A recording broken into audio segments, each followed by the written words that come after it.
The book's written for people that are either leaders in organisations or maybe you might own your own organisation and you want to be able to have a sustainable rhythm that will actually get you better performance, but also will enable your staff to be healthy. Our book is called Rest, Practice, Perform, in that order, deliberately. And the goal is all about performance. There's a lot of talk in organisations about performing. And whilst that is hugely important, to be able to perform at your best, you need to be able to understand how to rest well and practice well. And this book talks about how to do all three with the clear goal of making sure that you can perform sustainably. You can, your team can, your organisation can. My initial research wasn't how people could recover from burnout and then not go back.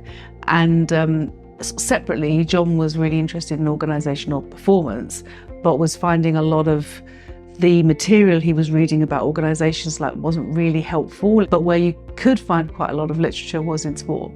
So he decided to start looking into sport. So sports is a good exemplar for how to avoid burnout but also deliver consistent performance. So we chose 3 different sports: tennis, football and Formula 1, because they're very different. They use their teams in very different ways, but actually they have a very similar rhythm, which is that they have rest periods, they have intense practice periods where they're practicing the skill, and then the performance is the match, the race. So there's a very clear performance area.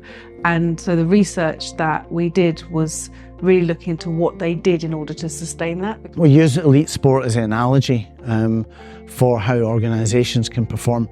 And if you're sitting there going, I don't know anything about sport, I don't like much sport, that's fine too. It's not really about the sport itself, it's what you can learn from it. We do the work of actually explaining how sport does something, and so that you can then apply it to your own organisation. I think the key takeaways will be about how to really start to focus on performance, really start to think about it as a goal in and of itself, not just work harder, do more.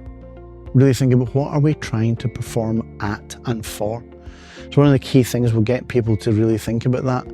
And then the rest and practice elements of it will help you to start to think, what do I need to do to allow me to be in the best place for that performance? What rest do I need? What do I need to actually do?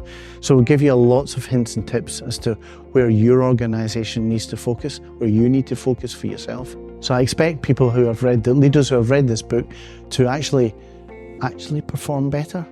And dare I say it, more easily, more efficiently. And they'll leave having read the book and really realise what they can do. Not simply that was an interesting thing, actually have some practical examples of what they can do from it. And that is definitely the goal of the book.